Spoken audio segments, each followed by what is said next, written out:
Hello and welcome to the Nerd Room YouTube channel. We've got an exciting one here, an exciting evening in a galaxy far, far away with a live Power of the Force discussion and multi-figure unboxing. Yes, I have a whole bunch of these amazing figures to crack open tonight with you guys and to have a nice big discussion about the red, green, beast, everything, all those card backs. And you know what? I've got myself here. I've really gotten into these. Carlos, you chased these in the 90s. This is something that, although you're not collecting right now, it is something you have collected in the past. And you want to just jump in to be here for the conversation. Yeah, I kind of feel with the pre-show with our guest there, I was almost feeling like that John Travolta gif, being like, "Why am I here? You guys have got all the goods with the Star Wars and the powers of the Force." But yeah, back in the day, I definitely chased them on behalf of other folks, and then did it all over again for you when you first decided that you wanted to chase these figures. So I do have some familiarity with the beefy Skywalker and friends, but yes, yeah, just here to hang out with the peeps. Awesome, man. Well, I'm glad to have you here. Glad to have everyone that is watching at home. And it's Saturday night. It's actually been nice here in Calgary, but we decided, you know what, it was time to get back to the live streams on the channel. And you know, we're talking Power of the Force, we're talking Star Wars, and there's only one person I could think of to bring in here. And there's a little bit of a teaser right here, guys, to bring in here to talk more Power of the Force. So I'd like to introduce a very special guest for this evening to get through some of these unboxings. And I'm just going to put this up here. There it is. It's Mr. Tarkin is here. You may fire when ready. Oh, I love Horrible. it. Oh, it was pretty good, man. Gentlemen. What's going on, Mac? How are you? I'm well. This is Mike Tarkin for those on Twitter and Instagram, formerly of Sandcrawlers here. My dude, how are you this evening? I am well. It's been a week. It's been 6 months. I haven't talked toys in a very long time since we shut the show down, but I'm ready, man. I'm in the zone of having a rough work week and looking forward to the Star Wars room and spending some time talking about toys and something very near and dear to my heart. You know, we're going to be talking about Power of the Force, and the great thing about Power of the Force is depending how old you were when you started collecting them, everybody's got sort of a different tale to tell about it. So I'm ready, and I got some stuff to open up, and yeah, I'm excited. It's gonna be a fun night, guys. Yeah, like I said at the top there, we're gonna be opening some Power of the Force figures, and we're gonna be talking about Power of the Force. We're gonna kind of run through a bit of a history of, in a sense, just very, very high level. And like Max said, we're gonna talk a little bit about our personal histories, because I think everyone can honestly say that they have walked into a toy store, that they have walked into a flea market and seen these swinging from pegs. These figures, mid-90s, these came out after about a 10, 12-year hiatus in figures from the vintage collection, from the original drop of Star Wars figures, the dark times, if you will. And then these figures just flooded every store. I remember them as a kid. These were the first figures that I picked up, the first Star Wars that I was introduced to before I'd even seen the movie. I was seeing these figures swinging from the pegs, and they are near and dear to me. And I found my way back to these figures, stepping a little bit away from the modern more recently. And this has really drawn me in. The price is right, always between that $5 to $10 mark for most of these figures. And the availability is there. When things get expensive in the modern, or you can't find something in the present, these figures are something I always turn to. And because these are my vintage, if you want to call it that, these are the figures I grew up with, playing with in Star Wars. And so they have a special place here. I've got a couple of my favorites here. Of course, we've got Tarkin here for my good friend here, Mac. And then we've got the Boba Fett. I just picked this figure up recently, and I absolutely love it. And it's very, very appropriate with the Book of Boba Fett, of course, that we have just finished up, just wrapped here. And we may also touch on that. So, Mac, I just want to get your, for those that don't know Mac or haven't listened to his incredible catalog of podcasting about Power of the Force and Star Wars figures, it's out there, the Sandcrawler. But for those that are new to you, why don't you give us just a little bit of origin when it comes to Power of the Force and why they sit so near and dear to your heart? Well, for me, and actually hearing you say that, Tim, about how it was. You said you were buying these before you saw the movie. That's correct. Yeah. Can I ask how young you guys were in 1995? 95, I was 10. Oh my god! Wow. Yeah. Carlos is a Wow. little older. That's great. That's 16, great. maybe 17. Right. Okay. So I was in 1995. I was 27, probably 20. Well, do the math. 30, 29. I was like 27 or something like that. I was a dad. I had a house. Have a house. I'm in the same house. I'm fine. So for me, being older when this stuff came out, I was 9 years old when A New Hope came out in 1977, which means I was 10 when the toys hit the following year. So, back in the day where you didn't wait 3 months for new Star Wars, you waited 3 years for new Star Wars. I was, almost 13 by the time Empire came out, and I was past toys. And I know there are people that have been collecting toys as long as they've been playing with them, but Star Wars for me was a thing I was totally into. And just like a lot of other kids, you just kind of moved on to other things, Yeah. So for me, I kind of got back in the Star Wars, probably like a lot of people, my age or whatever, in the early 90s when the box set of the VHS, the VHS box set came out for the first time. And, little by little, it's like, oh, look, Star Wars is coming back, the Heir to the Empire and all that kind of stuff. So like I said, I was like 27, 28 when these hit. And, probably the biggest criticism about this line is their bulky He-Man proportions, hello, Luke. There it is. Mark Hamill wishes, and to me, like I said, I'm an adult. I'm a father and a husband at the time. And it's like, well, apparently these are what the kids like. And I just went, oh, well, that's cool. Look what's back. And my brother's 3 years younger than I, we just sort of jumped on board, and it was back. It was sort of the thing that took Star Wars from a really cool thing I was getting back into like, oh crap, what have I begun? So for me, I've like my collecting story. A lot of people, it's when they were kids, but for me, it's as an adult. Mm-hmm. But I like to think that I'm still kind of a kid playing with them because room, Yes. But that's what Power of the Force was for me. I can remember being a store manager in a mall, and we were right next door to Sears, and the Sears toy aisle was just right inside the entrance. And once or twice a week, I'd go pick up another Power of the Force, and it was awesome, and that's where it started for me as a collector, really was the Power of the Force line. And it's such a cool avenue in for so many different people, right? Yeah. No matter where you were, that's when when Star Wars came back, the renaissance of it, the whispers of episode 1 coming out, and this box sets, the special edition in 97, and the figures on the pegs that were flush. Not like today, it's hard to find a Star Wars figure sometime today, but unless you're looking for Power of the Force, of course.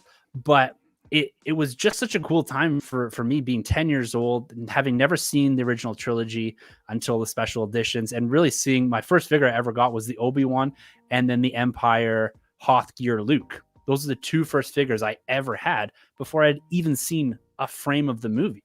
Right. Because they just look so cool. This guy's got a laser sword. And I remember my mom actually pulling them out. She had gotten them for us for Christmas and forgot about them, and gave them to me like weeks after Christmas. Right. And she says, oh, I saw these, here you go. And that was it for me. Right. And then next thing you know, I'm going into high school, and I'm still buying figures. I'm into Phantom Menace and all that. And I'm starting to hide a little bit of that, because, 14, you're not supposed to be playing with toys, but they were always there. And it's been so cool coming back to them in the last, probably, I would say, year and a half, 2 years for me, is when I've really, really come back to these figures, because I took a big step back earlier on, and in middle of college, university, I went straight to the original vintage figures, and my dad and I put a big collection of those together. And then it's really kind of been in the last little bit that I'm like, yes, I want these, and they're accessible and like I said, cheap. Absolutely. That's the key thing here. Now, Carlos, you've spent some time in the 90s chasing these things around, and more recently chasing them around for myself as well. Yeah, and you know what? I'm going to take credit for this Tim Power of the Force Renaissance, because I think Han Solo might have been your first Power of the Force that came to you when I was moving my parents out of their old house. It was I had a box filled with about 15 or so figures, but I had not pulled them out in like a decade. And then I get this, I'm like, oh, let me go compare to what I have. So yes, of course, you've seeded this. And now I'm looking at stacks of figures in here. That's hilarious. But yeah, in the 90s, it was so yeah, like obviously from my backdrop, I'm not the Star Wars collector, but I'm into the Batman stuff. And in the 90s, the toy hunts consisted of my best friend and I always going out and trying to find the Batman the Animated Series figures and the handful of movie ones that I wanted. And he was a huge Star Wars fan. Like, he just kind of decided, like, this is something fun, and decided to, his first love was Star Wars, so go back and collect those. And so when he made that decision, just by fluke, we ended up hitting this flea market, and this lady was selling these storage containers full of vintage figures, and he basically put together an entire run of the original like 77, 83, 86 figures, right, mint condition with all their weapons. I think he was short 15 figures for like $60 because you couldn't give away those toys at the time, kind of thing, right? So Power of the Force hits, and I just remember him being so excited to be able to do the toy store thing that I was doing. Like, no longer are we running around looking for Batman the Animated Series Penguin. Like, he could buy his own stuff. And then in the reciprocation, there'd be rare figures that he'd be looking for, ones that were harder to get. And so that was my job, was to make sure that when I'm going to buy my figures, I'm grabbing his figures as well. And then, yeah, I had to laugh because just a couple of years ago, I went to a little show in town, and I get this list from Tim, and as I'm driving home, I'm like, man, I am back in 1991 all of a sudden. I got these Power of the Force figures sitting next to me. Wasn't riding the number 54 bus, but I certainly had a sense of deja vu. That's awesome. Yeah, it's deja vu. That's what it is. Like, I definitely came back to them on the Sandcrawler, my old podcast with my my co-host Dengar Dan. He was the guy that when we started the show, he was Funko Pop big time, Funko Pop Black Series, and then he went through the things. He's like, you know what, this stuff doesn't matter to me. I don't have an attachment to it. And he, just like you guys are talking about, he rediscovered Power of the Force. He's roughly the same age, and that's where the joy came back for him as a collector, where it was waning, because he's like, this is the stuff I remember. And I just I jumped back on board too, because in my, as someone that's been collecting as an adult, Power of the Force, for the most part, you replace them because you got the more realistic sculpts, even by sort of the next, well, you had Power of the Force and Phantom Menace, and by Power of the Jedi, they had sort of stopped with the big, the big muscular sculpts. You were already getting upgrades. So for years, it was okay, now here's a better version. And most of my Power of the Force weren't even on display, because most of my displays in my Star Wars room are diorama, or at least sort of scene based. But when we both got that bug back, it was like, no, full blown. I was buying, like, I'm all pretty much exclusive 3 3/4, and I was getting 12-inch figures and coming to terms with, like, it's funny, like, I didn't, when the Power of the Force first hit, I wasn't complaining about the sculpts of the characters. I was looking at the X-Wing and the TIE Fighter going, well, I couldn't stand how small those were when I was a little kid in 78, and I still don't like them. So my fuss was, it's modern, make the ships bigger, but yeah, it same thing, where it's just, and we'll probably get into it. There were so many, just flat out improvements, air quotes, from like the original Kenner line, like nostalgia side, like We got a special edition version of the Dewback. We got creatures we never saw before. We got good electronics in one or two of the X-Wing fighters.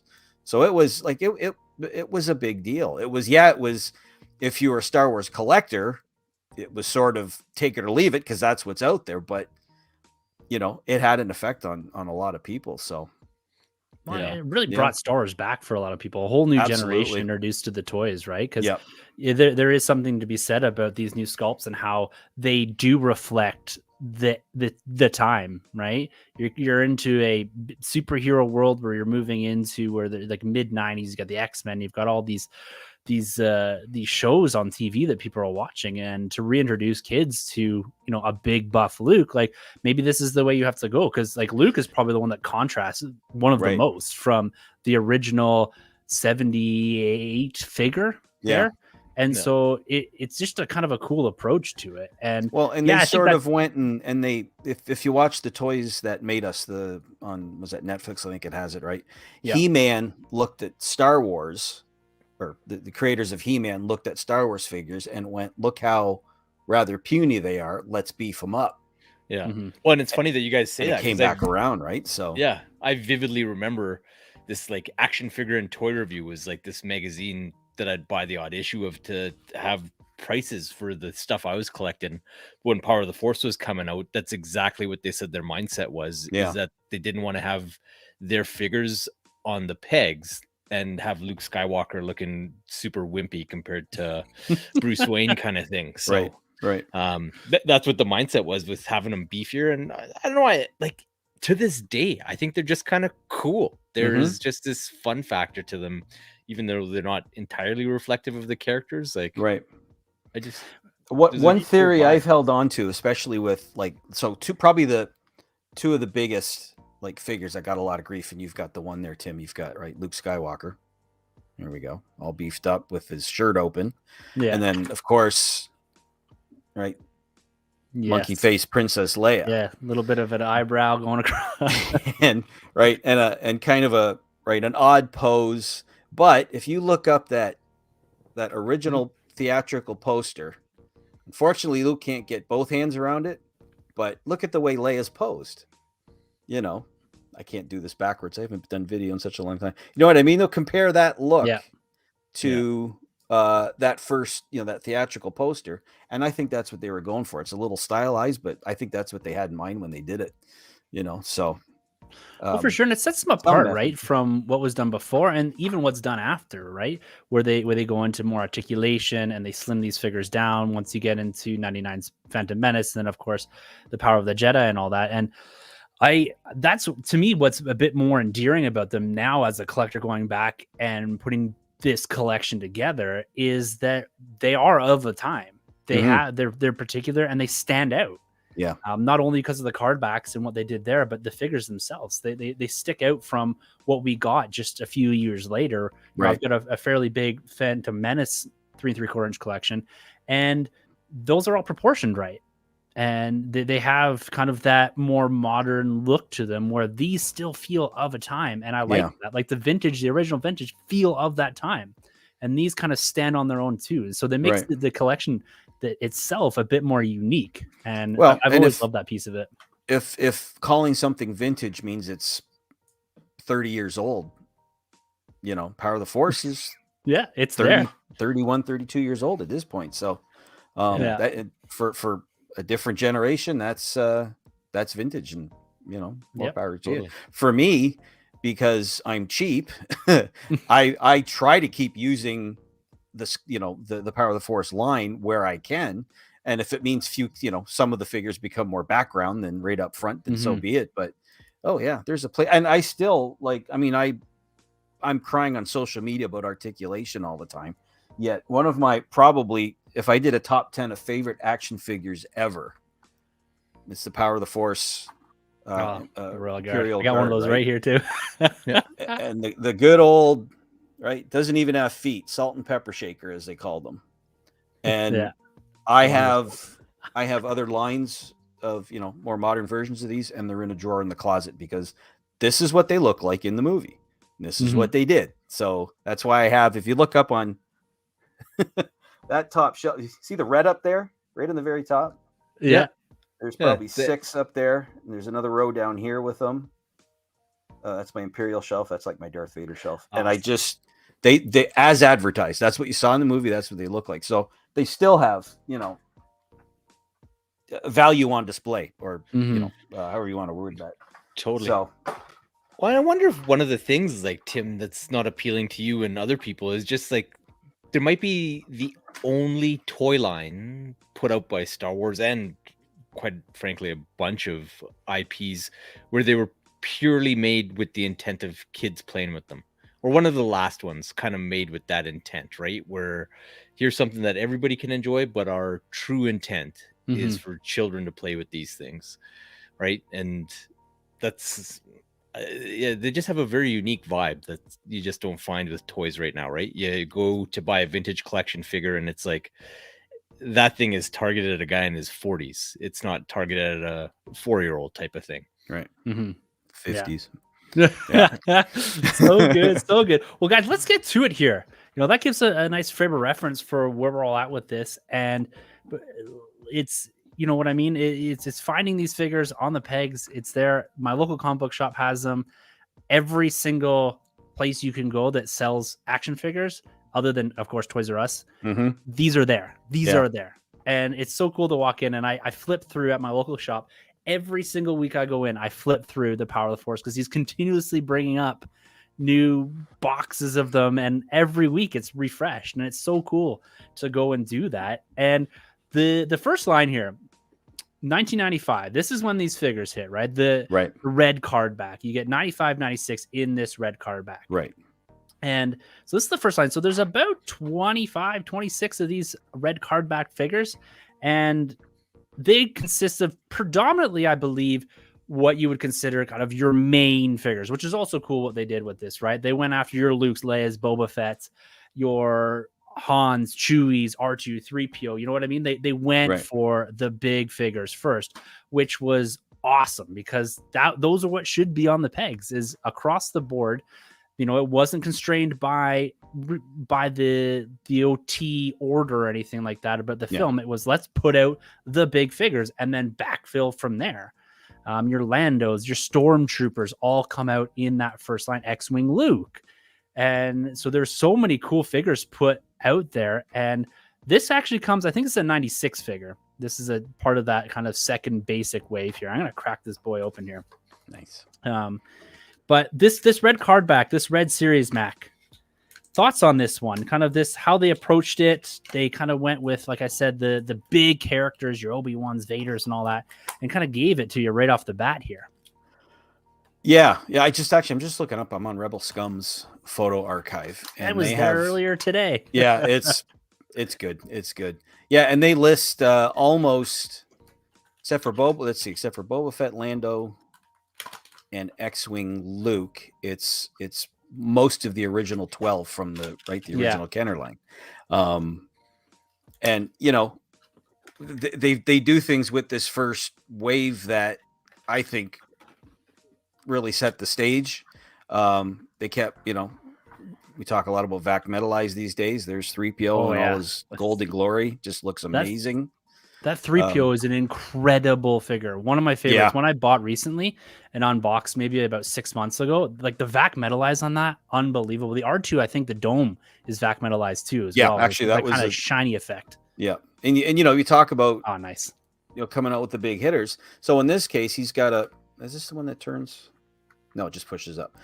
In the original Kenner line, you had to have the Droid Factory playset where you built an R2 with the middle leg. This finally gives you one, you know, with that feature on it. So, you know, it was honoring what came before and then plussing it almost at every turn, right? The Darth Vader figure is muscular, but to me, scary looking.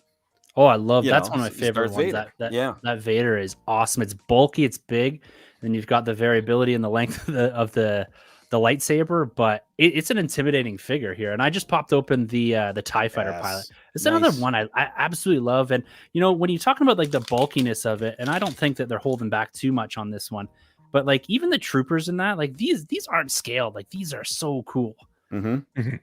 Just like unbelievable. And the detail that you get on these, it's, I would never put to shame any of the vintage stuff. They did what they did, but like even looking at the paint apps, like these are 30-year-old figures, and just they are still wonderful. This TIE Fighter part, I've always loved the TIE Fighters and the look, like the black and black and black. It is so good. And then you get these big bulky weapons that always came with these guys. Kind of one proper weapon, that kind of traditional like stormtrooper gun. And then it's such a cool figure. And then I've also got an open from the red card. Actually, this is a 95 proper figure, stormtrooper. And like talk about troop builder, right? Yeah, like, 100%. Yep. And the thing you use these in your displays too, right? Oh yeah, the troop builders find a home. Because I mean, it's I'm not shooting movies with these things, so I don't care. Like if I want to have 5 power of the Force, I have a display. You can't see it. I'm looking at it right here, and it's snowtroopers and the Hoth Rebel base, and they're all and we say 5 POA a lot, but I mean don't forget the power of the Force introduced waist articulation, so actually 6 POA. I sound like such a hypocrite if you follow me on social media. Well, there's something to be said, right? There's a balancing act there. I think you put it best recently when I was talking about the 5 POA for the sequel trilogy. I've got all these different figures, and going back to these guys, like you said, you've got this just a wonderful stormtrooper, but like you said, it's got the waist articulation there, and but articulation for purpose, I think you said, fit for purpose, right? Like certain figures don't need the level of articulation that others do. Right. And one thing I'm thinking about with that especially was, here he is right here. When Solo came out, we got the Mimban Trooper. That's the Mimban Trooper, right? Yeah. Yeah. I love it. I love everything about it. And I think they made like a vintage collection version, but at least in the 5 POA line, they at least gave the Stormtrooper one swivel elbow. I'm making myself a liar here. No, sorry. They have it sculpted where instead of, so here we go. Here's another example. Stormtrooper with 5 POA. Right? So there you go. Action pose. Or because he's a troop builder, that's what you want. You want your Stormtrooper to look like he's ready for action. Yes. Yeah. So, and then there's also obviously the vintage collection versions that has all the articulation. But yeah, like, a character like Mon Mothma or, like I said, the Imperial Royal Guard, that type of thing. We don't need 30 points in every figure. Because back in the day, we didn't have value lines. It was one line and maybe they had 12 points, 15 points, or 6 points. You paid the same price, Yeah. So... yeah, we are missing that right now. Like just pulling out that Stormtrooper, this is sat in a bubble for 30 years. For 30 years, that trooper thought that he was safe. Yeah. Now he's part of the collection. Whiter than toothpaste. Look at that. This one actually opening this figure in particular, this finishes off my 95 basic figure set now. Ah, nice. Yeah, so I kind of went through, got that Boba off Kijiji and the Lando, and this is the very last one I needed to finish off that set complete. I do have an older very yellowed Stormtrooper, but I needed a complete one with the weapon. So there it is, guys. 95 basic figure set is now complete, and I'm slowly now chipping away at the 96 figure set, because as we get into 96, we still got the red card backs, but we start to introduce more creatures, I think is what this one was about. You've got Greedo jumps in here, the Jawas, you've got the Sand People, figures and characters we are seeing again put to screen right now in both the Mandalorian and the Book of Boba Fett. We've got another figure that is near and dear. You've got Return of the Jedi Luke with that green saber and cloak. Right. Like, these are the type of figures that are coming out. R5, there's a lot of really cool figures on Carbonate that are coming out in 96 that are filling out. So when you're looking at this line as it's building, it's like, holy, like these are heavy hitter figures. Like not even when I remember in 13, 14, when the Black Series dropped, they didn't go this route specifically. Like we waited 5 years to get a Sand Person, in Jawas and that. It wasn't until A New Hope anniversary. And yes, different line, different time. Mm-hmm. But when I look at kind of who they went with here, like they did not hold back. And this isn't a red card back, but this is something, here are the 2 Jawas that are coming in this package here. And this is something that I just want to touch on quick. And it'd be interesting to hear people in the comments how they feel about the repackaging of these figures. So there's your basic red card back, right? That we just opened. We just opened the Stormtrooper here. And then in 96, it continues to be that. But then when you get to 97, you pick up the green card back. So this is I guess once we get into the new editions of the films, special editions there. So there's a green card back. And then I think this was like an anniversary sticker that sits on top of all these. Yeah, Correct? yeah, you could remove that if you had the wherewithal to do it. Yeah. So here's the thing that bothers me a little bit as a particular collector is, in my head, I'm like, okay, I want my next goal here is to finish out the 96 set. Do I need to have them on red card back, or can I go with the repacks? Well, no, because if you're a loose collector, which you are, you don't need the red card back, because exactly. The sole intent of those new packages with the holofoil sticker on there was to get people like my buddy to go and grab them, to have both sets mint and seal box, because you don't know, quote unquote, which one is going to be worth more. And then 30 years later, Tim is opening them up on a live stream because he got them for $5 a piece. It's it definitely was the game back then. Yeah, I mean, we've heard. I mean, like we've heard for 40 years that they have to do repacks. It's if you came in late on the red line, well, thank goodness that the Jawa came out on the green card kind of thing. There's always they always have to do that sort of thing. But I kind of like it though. Like, you know what? I like that I don't have to chase. U.S. retail for that 2-pack of Jawas was $5. Mm-hmm. So go ahead and reap. You know how many of those sets I have now? Like I have probably 15 sets of those. They're so good. And it's whatever. How long's it been? 30 years later or whatever, and things are more expensive. Blah blah blah blah blah. I was buying a lot more figures in 1995 when I was making a lot less money because they were $5. Yeah, so true. So if you're cracking those Jawas, Tim, do they have like the little window on the top of their head so that the eyes glow? Greatest feature they ever. Do, man. These do. Here, I'll crack these open. We're going to pretend these are a red card, but these would probably be like a 97, 98 release of these Jawas on the green card here. So what that feature is officially called that's called the dark side power.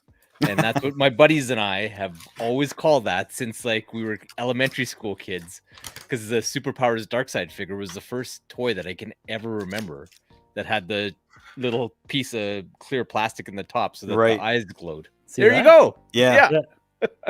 You get on the top there. It's the dark side power. It's to me I would say 2 things. It's an example of a figure that doesn't need tons of articulation just because of his size, but that light feature, it's my favorite Jawa. It's hands down my favorite Jawa. Even before I was doing the podcast and everything else, like even through the camera, I can see those light up when you hit it the right way with the light. I've got a nice downlight here that's actually popping that out really and it works. Nice. And I've done a couple things with those. So I don't know how close we can get with this. So this, I don't think that's gonna work. Can you see that? Oh, is it I can see something there? Yeah. Little gold, little pieces, little eyes. So if you do the old boil and pop thing where you stick your figure in some boiling water and take a pair of pliers, you can actually pull. I think that's broken, is what we're looking. No, that's 2 different. Yeah, that's broken. It's actually like a square piece of plastic that goes from the top to where the eye sockets are, and it pulls right out. So it's this yellow. It's just cool. It's almost like the amber from Jurassic Park or something. Maybe that's a better way to nice see reference. Thank you. And I've done 2. So there, I took this out. Actually, I made a dummy card for it and put Jawas just the eyes, and I sent it to Dan. I think you've posted this before, haven't you? Yeah, because I've said right. You do not customize. That is evil. And it almost was like I had kidnapped the child, was setting body parts back to him or something like that. But so you can do. But the reason I took those out is I've actually, I can't show you because they're sort of stationary and plugged in. But I popped out those light windows out of 4 Jawas, put in a string of dollar store LED lights that run on a battery, covered the hole up so that the light got stuck in, painted it to match, and I can hit a switch and I've got Jawas that eyes literally light up. Oh man, which is really cool. I thought that was kind of inspired, but it's amazing. Yeah, well, like what a great little feature. And that's a feator. Yeah, there you go. Little and that's a that feature that you can find in not just the Jawas, but 88 has it from Return of the Jedi. We're seeing in Book of Boba Fett now. The I can't think of the name of those Imperial Guards from the Dark Empire comic book. I know what you're talking about. Yeah, they have the same feature. There's a bunch of figures that have that, and it's so, to me it's subtle. It's subtle, and if I'm being honest with you, I did not know about this until this very stream. Oh, this was dark side power. There we go. Yeah, I love it. It's like you said, it's so subtle, but look at that. Yeah, it works. Yep. It does the thing. Very, very cool. The thing too I like about these Jawas is that they're different sculpts, different sizes. Yeah. And so, like, if you're, like you said, if you're troop building your Jawas for your Sandcrawler or what have you, like, you can get a bunch of these and they look different. Yeah. Like, that's so cool. Yeah, actually, hello to everybody in the chat, but Ryan Dell there said the R2 apparently has the dark side power as well. That's right. He does. Yep. Off camera, but he does. Power. Yeah. Yep. Dark side power. Oh man, we coined that thing with the superpowers line, so came up with the powers of the Force. So it's got the naming rights, just like dinosaurs, man. Whoever discovers it first, that's the name that goes. There you go. I'm just gonna throw some comments up there as we get through this. So we got our man Dave. In the chat here. Dave is a Sandcrawler alum, that's for sure. Yes, sir. Just talking about his antique sale today and seeing tons of power of the Force. They are antiques, like Max said. They're antiques now. We're into the vintage.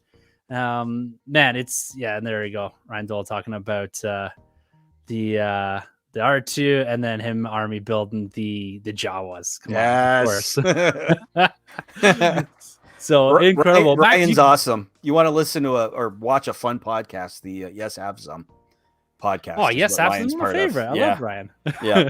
Man, it's one of my favorite. It's on every week. Toy Anxiety and their mainstream and all that. Their Ghostbuster coverage was unbelievable. So it's Mac. I think you said you got a couple. You wanna crack something open there? You know what? I'm gonna keep my TIE Fighter pilot carded since you went ahead and did it. Nice. Let's see though. I tell you what. Before I open one thing, are you aware of the Canadian version of the Power of the Force card? Explain it to me. I might be, but I might not be. Educate me. So your standard card. So we all know, right? Like it's cut along Vader's silhouette, right? So the first, maybe just the first wave of the cards that hit Canada, it's a square card. Yeah. Oh. Which is something I only found out from doing the Sandcrawler. So there's a little bit of variant there. And it might even be just the first wave. But okay, I don't have any. Actually, is that Stormtrooper here that I just opened up? Yeah, there you go. Stormtrooper, first wave. There you go. Yeah. Huh. I would have never noticed that. I don't think stores and antique stores or whatever realize that, so they're as inexpensive as, as a regular figure. So just pop one off. So interesting. I'll tell you what, then, since we were talking Jawas, boy, oh boy. So I got this antique store a couple years ago from their 12-inch line. Shoot, very cool. The Force Jawa. So I've kept it in the box, and if you guys know me, I'm not much for keeping stuff carded, but he was kind of special. And what I liked about it is it's got one of those try me features. So if you're in the store and you saw it on the shelf, and there's a little button on the back of the Jawa.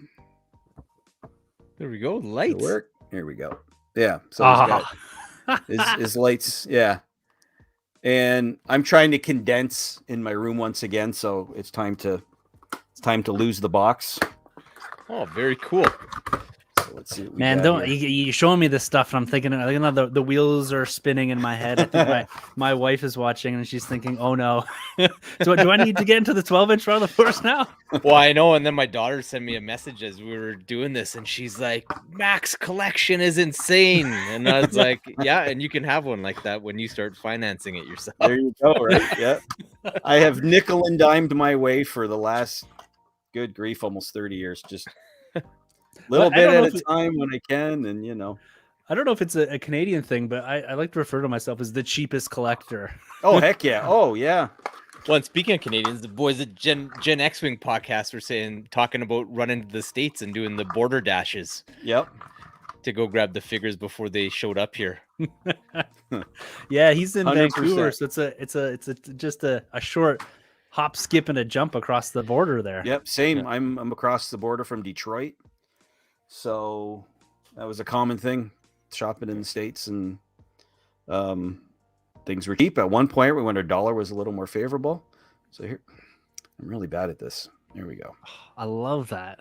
So wicked. So Look wicked. into my eyes.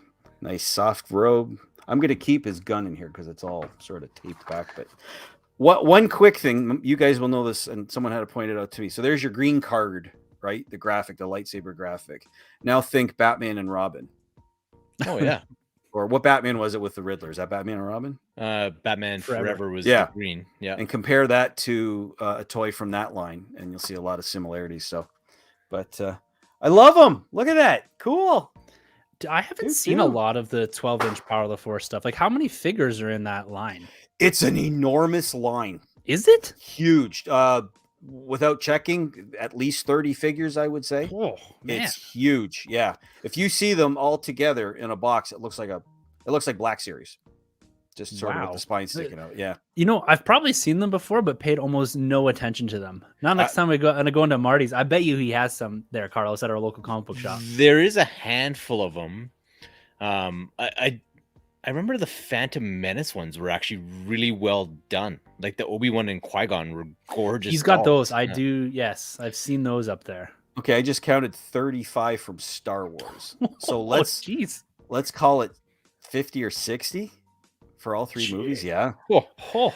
Yeah. Well, I remember those being a big deal back then because the 12-inch dolls from the original Kenner product line were pretty hard to come by, if memory serves correctly, and they're fairly expensive. So that first set of Power of the Force 12-inch dolls, when they hit, I remember them being super hot at Toys R Us because everybody thought that lightning was going to strike twice with the value on them skyrocketing.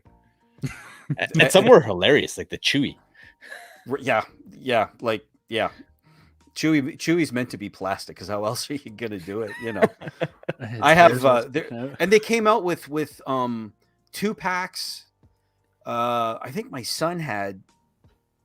It was Darth Maul and Darth Vader, which I know is getting a little further ahead of things, but it was 2 packs like that. You could get, I think, Forlom and Zuckuss is a 2-pack. I got this awesome deluxe. Let's try this again. If you can see a little bit of orange there. 12-inch X-Wing Luke Skywalker. Basically comes with two costumes, either X-Wing or Shorty Robe. Oh, very cool. And you can switch them out. And really cool, the helmet's nicely detailed and that kind of thing. It's a whole nother... Just a whole nother branch. Like, more power to you if you start going down that thing. I just give a quick shout out to my buddy Brandon. Of course, yeah. He's an American, but he's good for him. He's listening. How's it going, Brandon?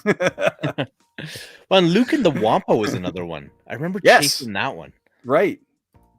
Oh, man, yeah. Ian Sin in Japan, they get them pretty flush over there. You just saw the Punda Baba up there, and then Ryan's commenting about the Chewie, his light sockets and that. That's a perfect description of him because that's what he looked like in the box.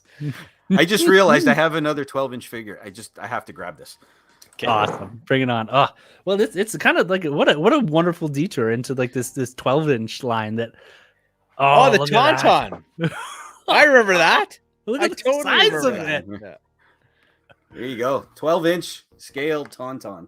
I remember that thing, and I remember it being crazy expensive back then, or at least for us as high school kids. But and it comes with right Han Solo.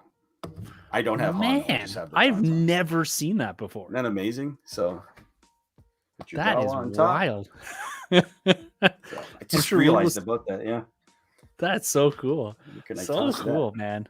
Well, I can't like that. Now I'm gonna have to spend the rest of the night looking at eBay for 12-inch Power of the Force. But we're gonna keep running here. I've got, as we're kind of sticking with a bit of this Boba Fett thread here that with the Jawas, I guess, coming from Mando. But I've got my my sand person here. What do they call it? Tuscan Raider, they call it here on this the hollow green card here. It's funny because like you can see over my, I get the wrong, like there I've got the bantha with the beast right there, right, with the Tuscan Raider. So I think it's a different Tuscan Raider because that has soft goods, and I think the legs go out so that it can he's designed to sit on it. Yeah, that bantha is a great figure. That's all the jokes about Chewie, and this they nailed it with the bantha. With the that bantha is incredible. I'll grab it here in a second. It is. I remember specifically getting it. I remember going to a Toys R Us. It was my birthday, and my aunt said you can pick anything you want, and it was between that and one of the beasts I'm going to open tonight. And I will never, because I think that bantha still is kind of a bit harder to get. I would think so. Yeah. Not impossible, but here I'll grab it here. Very cool. Ryan, I got one of my favorite figures still. What the Toy Fair story is. Like, look at this bantha. That's amazing. Like, this has got to be one of the best versions of It's beautiful. Just bantha. Throw that in a vintage collection box and you're good to go, boys. Like boom, there you go. There's no improvements needed on this one here. I got mine. I bought it for my nephew. And then when my sister was getting rid of his toys, I got the bantha back. So amazing. Like, look, we saw so many of these this past season on the Book of right. Just recently, right? So relevant. And then you've got the Tuscan Raider that sits on top there, and then there's the one I just pulled out of the card there. Right. So you got the soft goods there. You've got way more articulation in this figure.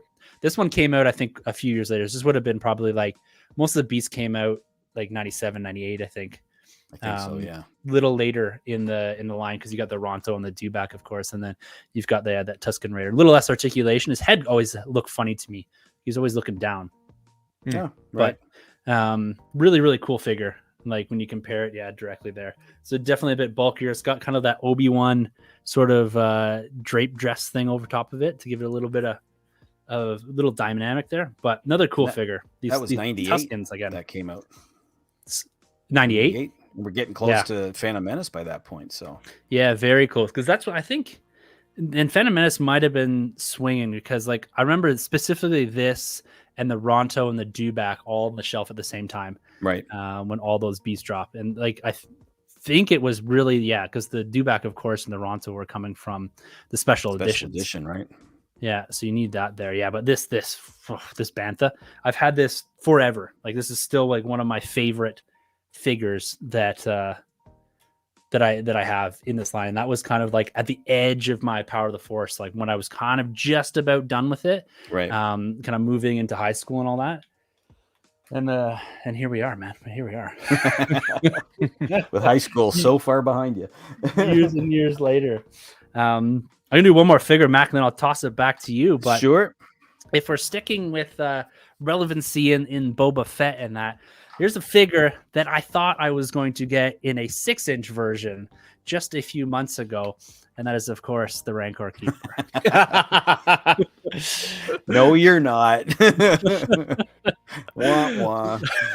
You know what? I was looking at the Power of the Force Rancor, which is another awesome figure. I do not have that yet, I will say. That is on. I was almost going to pull the trigger on it, but the guy that had it, I was going to buy from, didn't have the Luke, and I believe it comes with a bone. Oh, but, okay, sure. Yeah, so this, I thought I was going to get this in 6-inch scale, and I literally, when that didn't get funded, funny enough, with Ryan here, I watched their live stream countdown to the end of. That was awesome. Man, it was like I had so much fun with that. But I was a bit gutted, but I said, you know what this means? I'm going to get the Rancor Keeper and Power of the Force, and then I'm going to go find the Power of the Force. Here's Rancor. Hasbro after Book of Boba Fett this week. Okay, we can digress just a little bit with that, because we talked about on the Nerd Room on the podcast, kind of in that as we're all following this and thinking like, oh my goodness, is there a Star Wars thing that's not going to get funded? Like, how is that going to happen? And I'm thinking like, surely this thing is in the Book of Boba Fett. Mm-hmm. Like, you've got that had that like dinner, that table over top of the pit, and then when it makes its actual appearance, and then look, the season finale, yeah. Like that sells your Rancor, yeah, that funds your HasLab project in a day. Yeah. If you put him riding that thing. Totally. Well, and surely somebody has to connect to Hasbro, because they're listening to us all the time, and they're going to be adjusting their prices and all that kind of stuff. But if you want to really take that HasLab thing to a guaranteed funding spot, you'd make the Rancor. You make the brown Rancor from Return of the Jedi, but you put that Hot Wheels color change paint on him, so that if you dip him in warm water, he gets that kind of whitey, milky color that the Book of Boba Fett Rancor had. Right. Instantly funded. Yeah. And you know what can be done, because there's lots of heat change toys out there, and it could probably be done that was fairly so good. Cheaply. That was such a great scene. Yeah, there's Ryan popping back. That'll be discussed for generations, man. Amongst collectors, like the big miss on that one. Like I spent weeks defending Hasbro over that whole thing.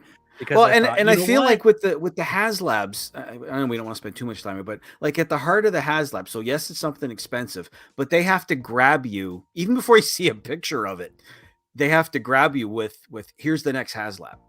Mm-hmm. And like I passed on the sail barge. I mean, money's always a reason with HasLabs, obviously, but also because I looked at it and thought, as someone who builds dioramas and stuff, that looked more like something where you'd set them up a little less dynamically than say like a Rebel base. Mm-hmm. So it was like, oh, okay. Razor Crest gets announced and I'm like, oh, I'm in. Yeah, please, I need to get this, because it's just, look what it is. And I think like the Rancor ahead of time, Black Series or not, I think 3-inch collector, an uber giant Rancor is still a cool thing. So it wasn't even about what line it came from. But yeah, like if the show comes out and sorry, we're going to spoil it for people that haven't watched it the very next day, but look what you can buy now. Remember how kick-ass this was yesterday?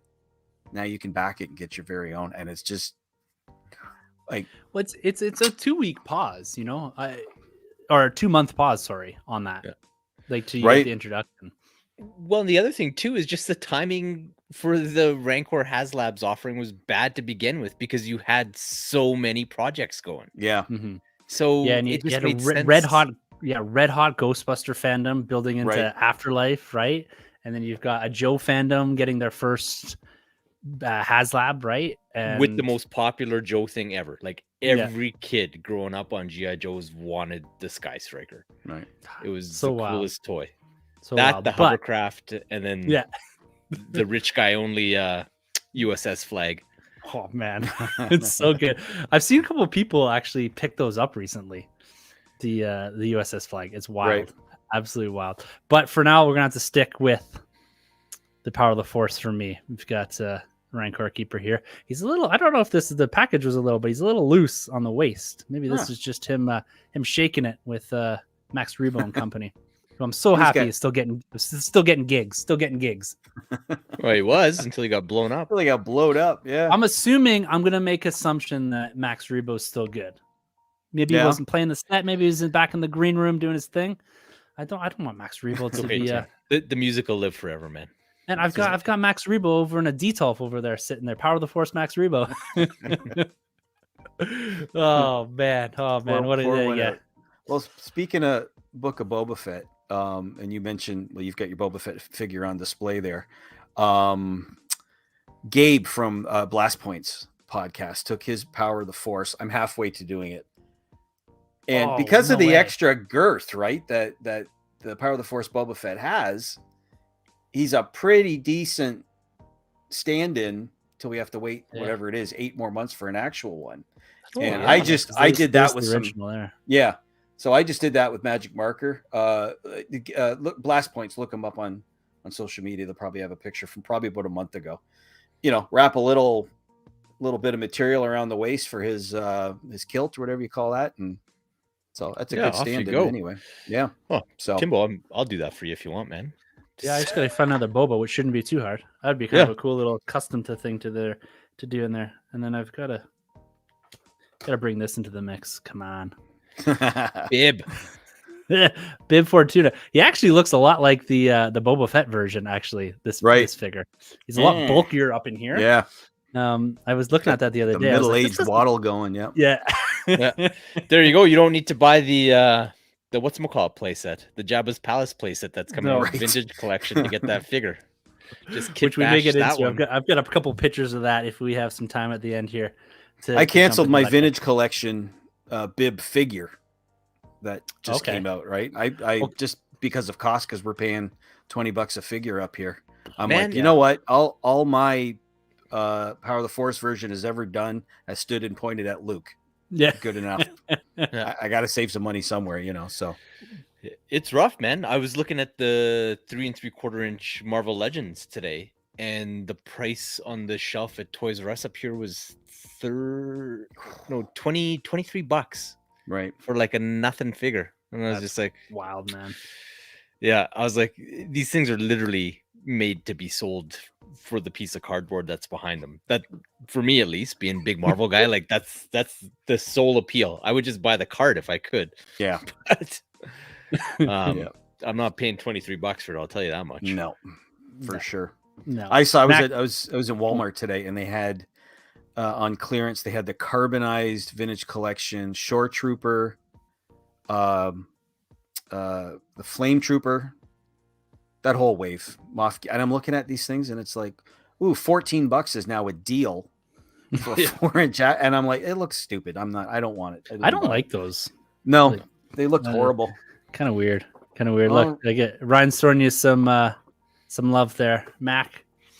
That awesome custom, that Boba Fett. Yeah, it works. It's not done, and it looks. I got to finish it, but like I said, Blast Points, check them out. It works. Like I said, put some soft goods around his waist, and you know, till it comes out in 6 months, you got to do something. Yeah. So, man, oh man, shall I crack something open? Am I up? Yeah, man, crack something open. All right. So I pulled it out at the when you brought me in at the start. Oh, shoot! Are you gonna crack that bad boy? This was a gift from my good buddy Dengar Dan. Dengar, my buddy. And it's funny, he sent it to me, and I was so in love with it, and I'm like, well, I'm not going to open it. And he's like, well, if I'd have known that, he could have gotten me the cheaper one with the beat up. But okay, I should say, spoiler, I did open this last February. My anniversary is on the 16th, and I took some pictures with this and my wife's Cinderella doll as an anniversary gift. So 12-inch. Man, this is getting personal for what you're doing on Valentine's and your anniversary. All right. Love that box. Yeah, there's something to be said about the card art of this era too, right? It's just, again, it's like of the time, similar to the figure. Yeah. It's so much so. And there's the Tarkin Power of the Force, the 3 3/4 inch. And see, there's a figure that everybody wondered why didn't we get Tarkin in the original line? Yes. He was the villain. He was the main villain. Screw Darth Vader, man. Tarkin was running things. So look at that. Even that head sculpt, like, he's a cool figure, man. I love it. It's little belt buckle there. He's got the soft goods look good too. Like the soft goods don't look like they're tight enough too. Like they don't look like they're all baggy. Right. And he's, it's a good sort of halfway, because you can actually, boy, am I bad with this. There we go. You can bend and the clothes go with them.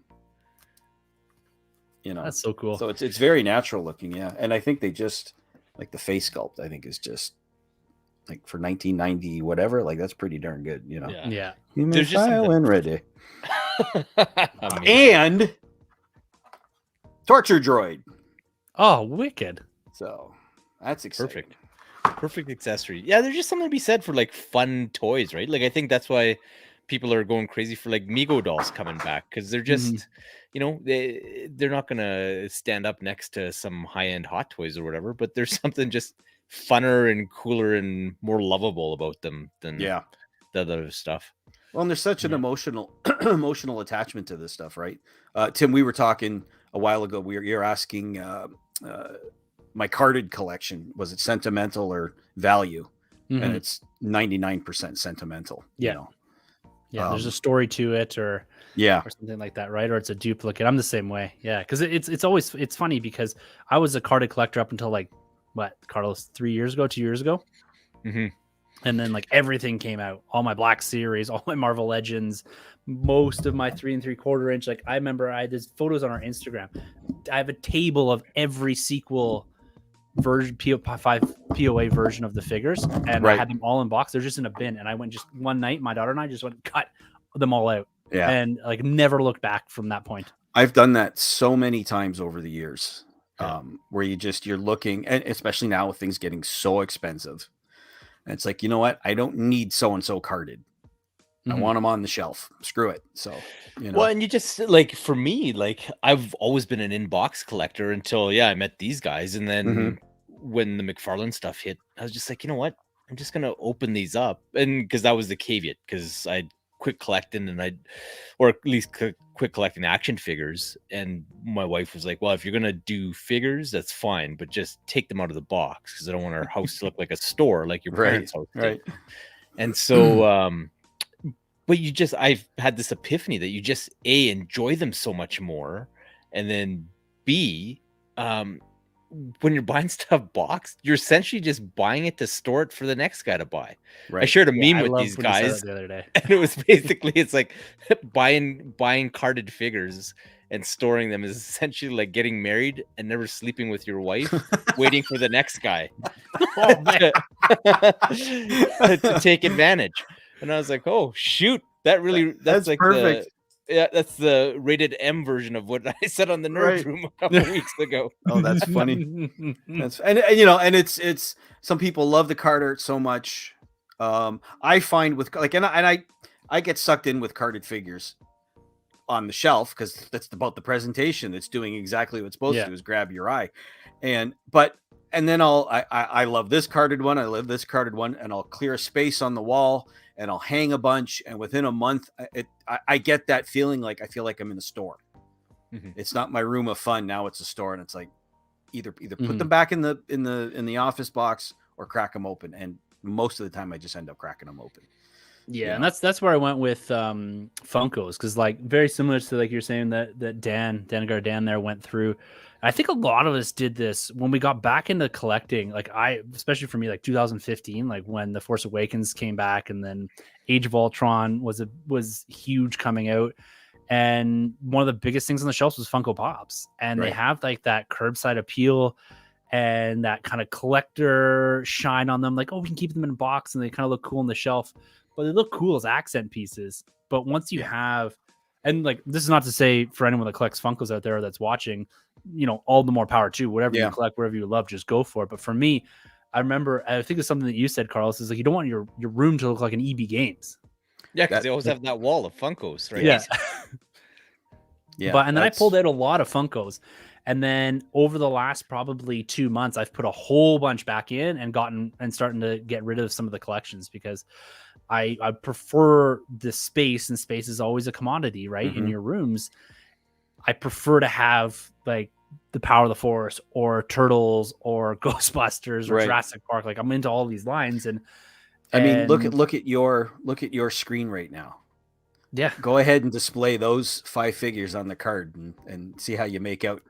You know what I mean? It's just, it just becomes like my little comic book shop has them up like that, or it's just like, like they're packed in, and it's no fun. And like, you can't do stuff like this. You can't get, sit down and kind of grind through some packages. I've been saving these for forever, and it's just having some fun. The next one I got to get into, speaking about open, I'm getting all antsy now. I gotta start cracking a card here. I'm hoping that Rob's still here, Gen X, because I saved this one for him. He's a 501st Trooper. He's doing a lot with Rebel Legion. He, has chronicled some of his stuff. on his YouTube channel. He's doing a Reese build, and he's also thrown up his Neonum build that he's doing there. He's doing the full costume, and there's some videos of him on, I believe, on his YouTube or Instagram, where he's kind of chattering. He's got like all the hand things. You can do the laugh there for Neonum. And so I saw this, and I had to buy it, because every time I'm up there and I see a Reese, or like the Triclops, whatever the actual species is called, I buy it for him and just send him Right. figures for him, because he's got I like to say the biggest Reese. And just before you kind of pulled down your website there, Mac, you guys had a little spotlight on Rob and his Reese collection, the biggest Reese collection in the world. It's got to be, right? I mean, who would contest it? Yeah.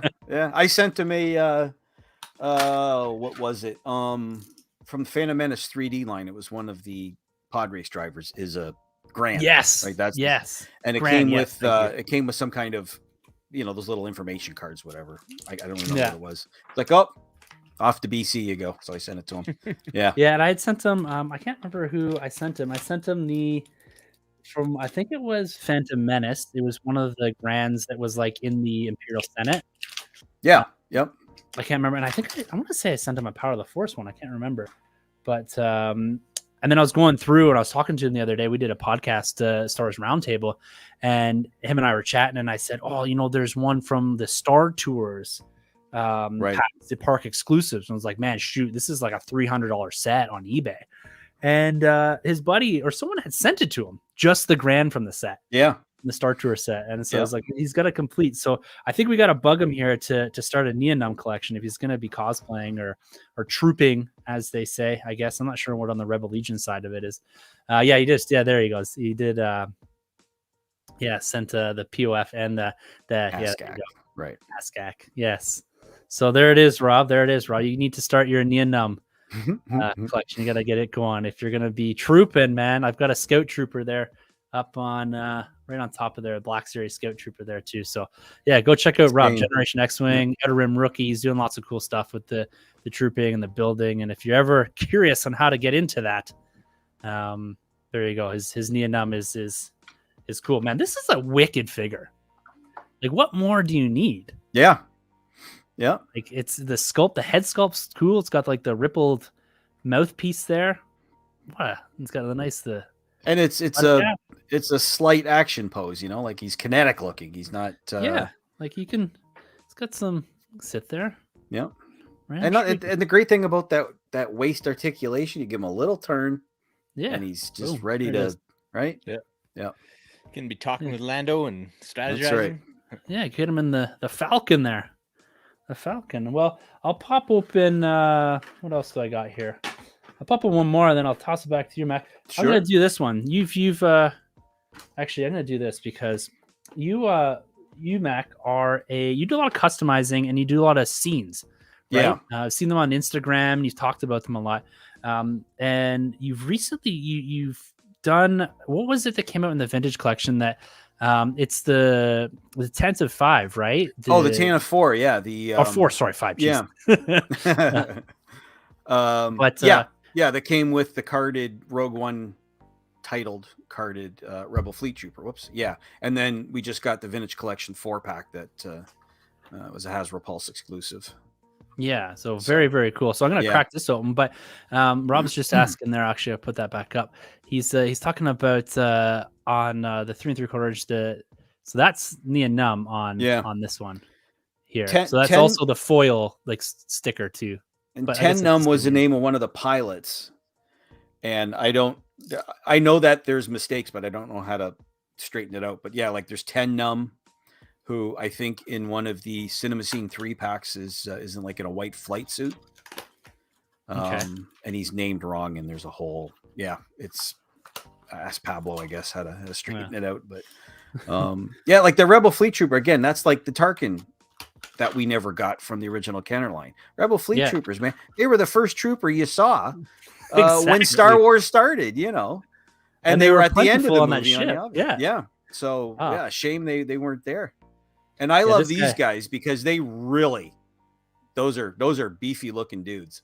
Yeah, this guy did not skip chest day. That's for sure. And those guys, I make them.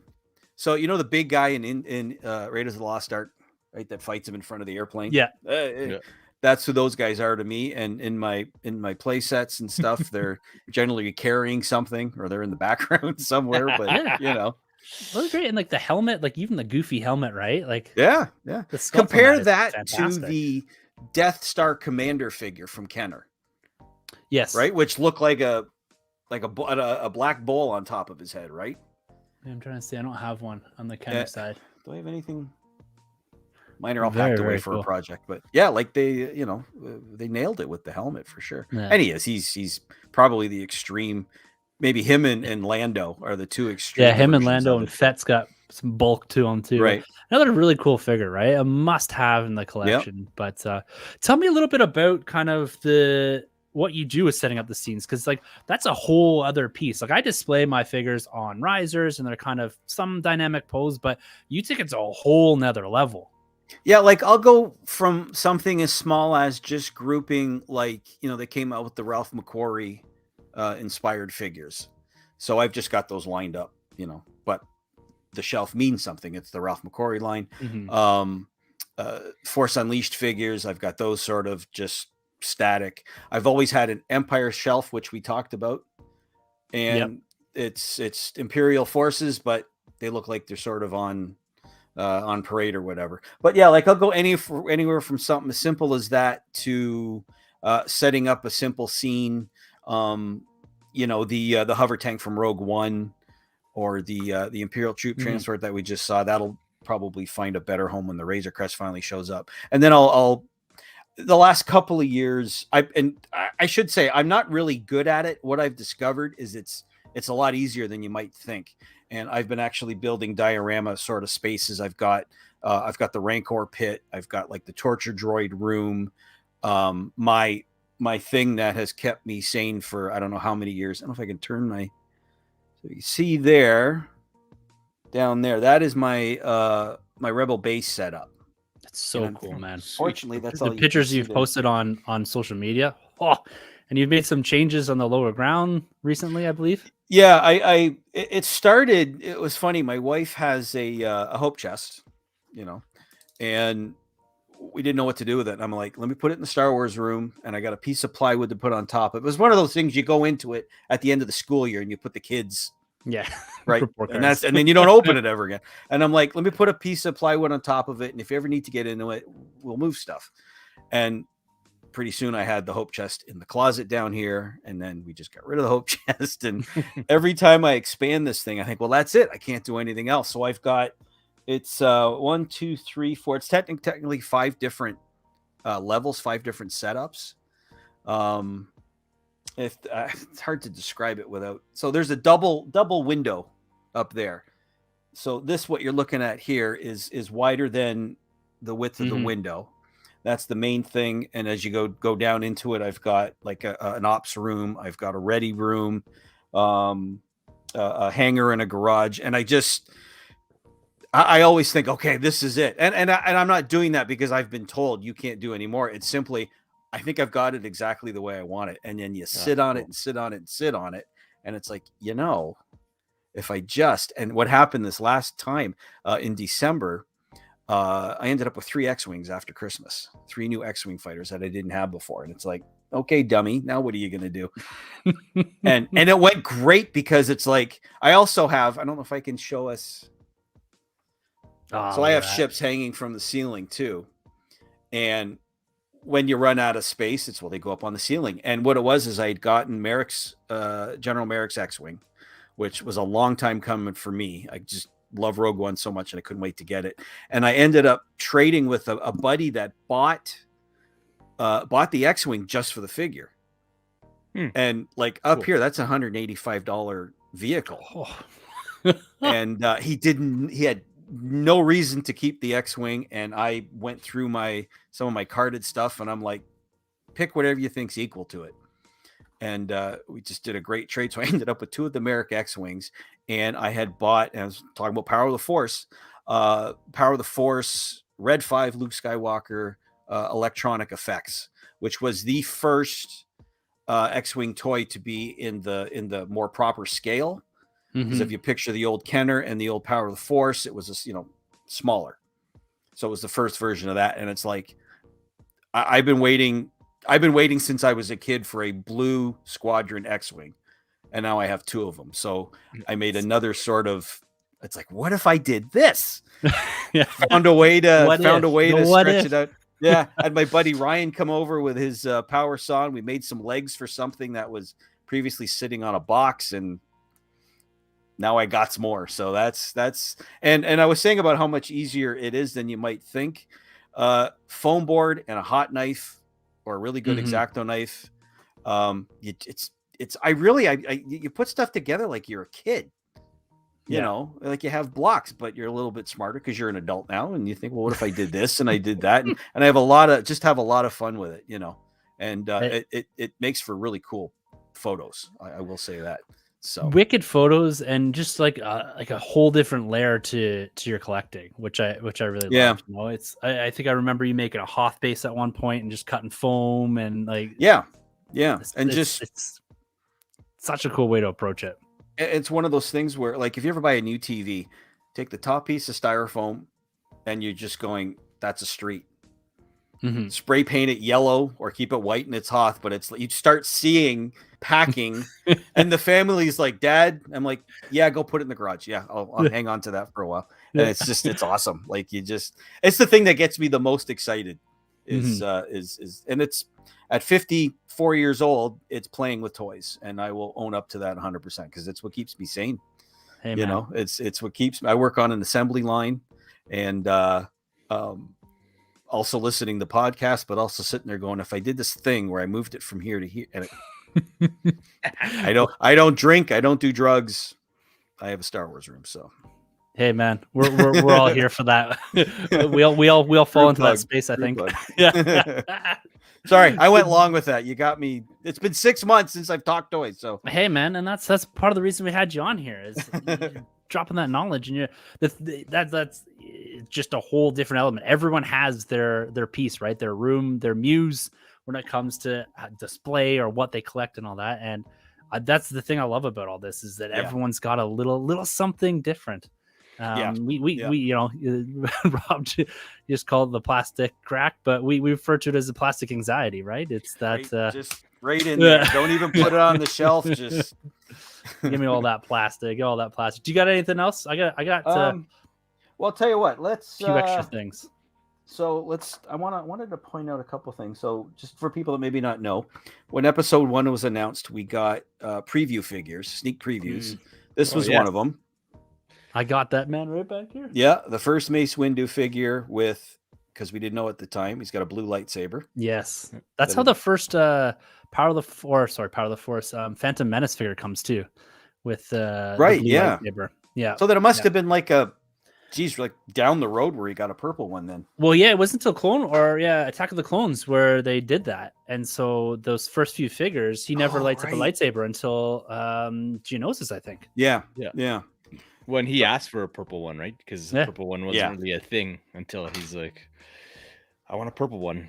And George said, maybe. Bad mother. Yeah. So we're talking figures we didn't get. Endor Leia was a new figure to Power of the Force. Very cool. Or, Ewok Village Leia. Personal favorite of mine. Biggs Dark Lighter. Yes. And you could wedge and get the trench run team. We got them from Power of the Force. Okay, so those are favorites. So next thing I'm going to open, this is these were down the road from 95, special limited edition, and these were collector coin sets. Oh, wicked. And off the top of my head, I know there was a Chewbacca. I can't think of the other ones. And I've never seen one of these out of the box. Local comic book store had it, so I what's the figure in it? I can't quite see it. So it's Palpatine. Okay. See if this okay, yeah, now I can see it's the sorry. The hands Good and grief. everything. Sure, I don't do drugs. That's wicked. I've never seen one of those. I bought it and quickly maybe had it on display for a little while, and I didn't know what to do with it, so I threw it in the box. So let us see. Awesome. A first. legit. So he's on. So he's taking the coins, because the coin concept came out with which is like the proper power of the Force, right? Yeah. Right. The From original. So like this is technically, I guess, power of the Force too, but post Return of the Jedi, basically. Yeah, and then they returned to this coin stuff at the end of this, like pre-99, right? Actually, it was 30th anniversary. 30th anniversary, okay. Yeah, so 2007, so a little bit further down the road, and you could buy a Darth Vader figure that came with a book to put the coins into the book. Yes, okay. That way. I'm really struggling here. Get mad. There we go. Rip that open. Let it breathe. I love that sound, to be honest with you. That like the package is coming off and the plastic. There's something to it. And he's got stupid twist ties. What are you doing to me? It's just the universe healing itself with those figures coming out of the package. So there you go. So long. Emperor. That's so cool. Now young Skywalker. That's a very, very cool figure. And it's cool because the stand. All right, give me one more second. I know we're probably running long here, but let me. Hey man, it's Saturday night. I don't got any place to be. 100%. I'm having a riot if I'm being honest with you. All right, there's the figure. Don't ask. He's probably a repack. There he is. That's cool, man. Unlimited power.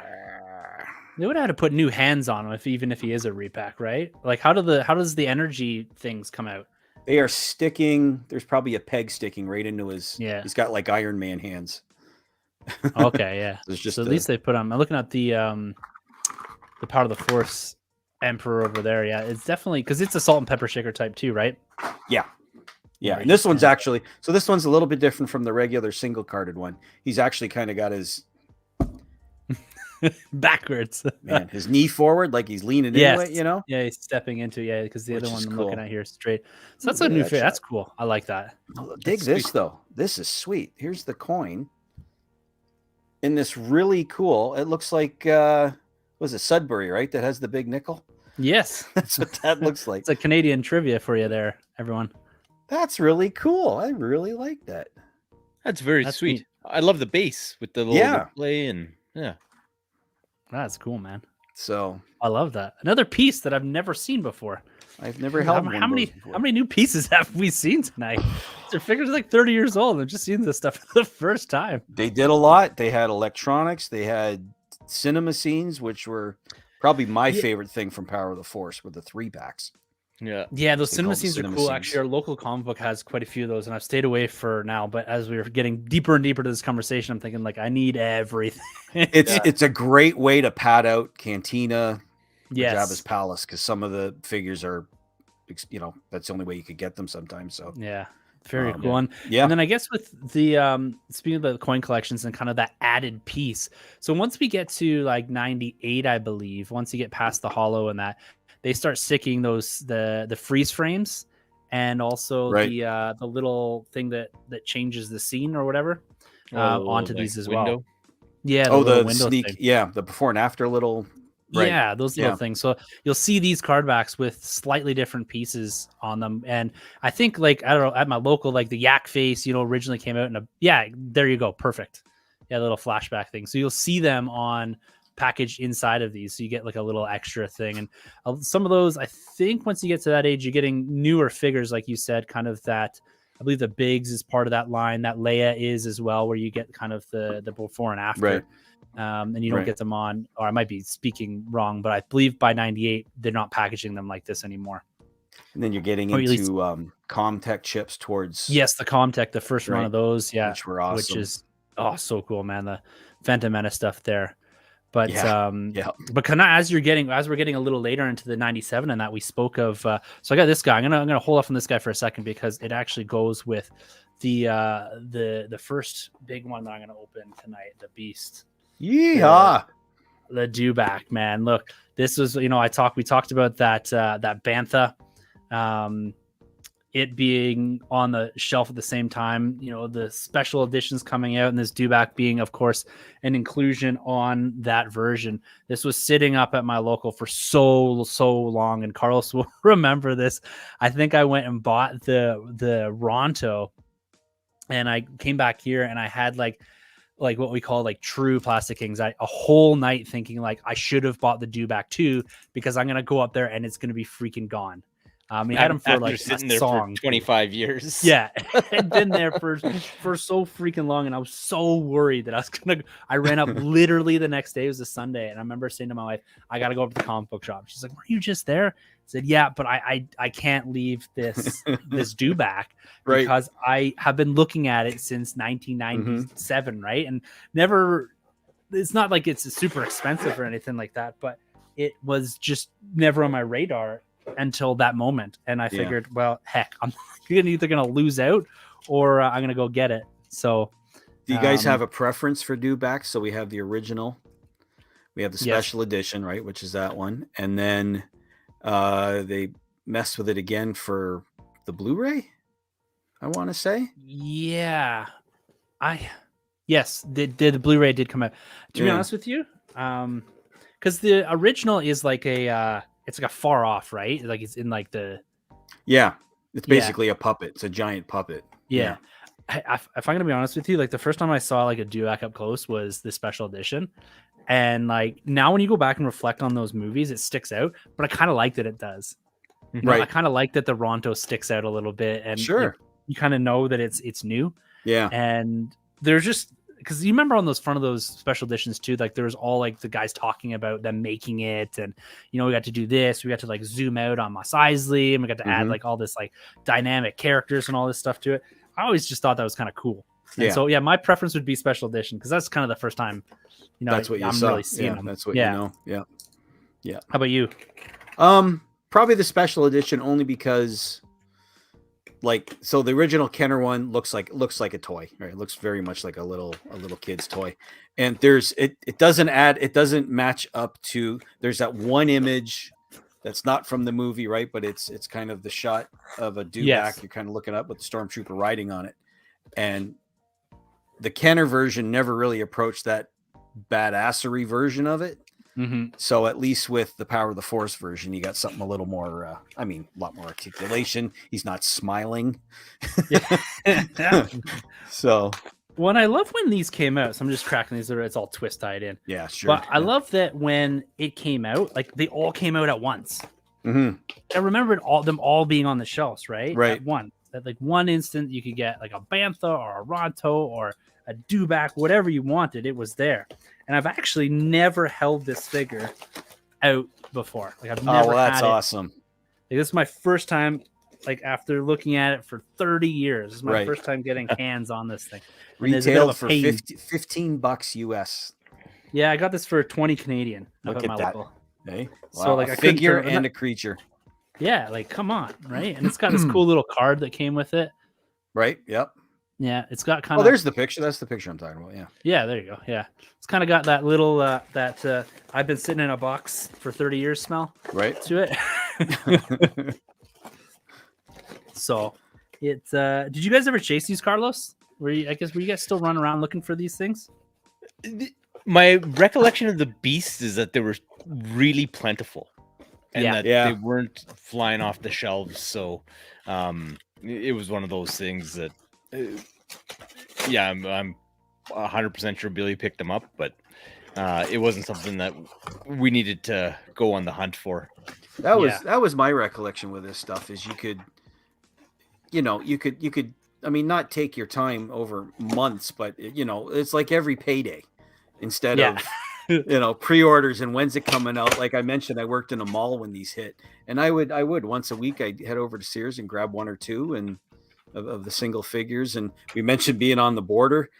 Shopping in Detroit was just a whole new world when it came to action figures, and didn't find it here. Well, when we go and cross the river, and it's plentiful, figures as far as the eyes can see. So good. The first figure that I remember being hard to get from those lines was the Darth Maul from Phantom Menace. Right. You can find them everywhere now. Well, because it took a few months.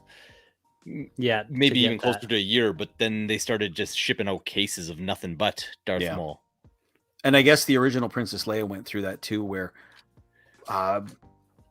she's not pictured on the original card, on the red card. No, she's not. And people thought that meant she was going to be super rare. And so she became like a must have, and then showed up down the road. Look at that. It is, guys. First time I've ever held this in my hand.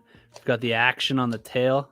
That's awesome. I was gonna say I remember something with the tail on that thing. Man, this is the sculpt on this is awesome. Isn't that nice? With the hands.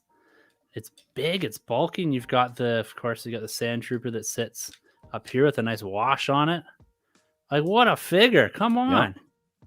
This is so cool. That's classic. And I mentioned before about not liking the vehicles from this line because they reminded me of the Kenner ones that were underscaled. But I had to have the Dewback. And the one I have, half of them, I kept them in a window because what did I know?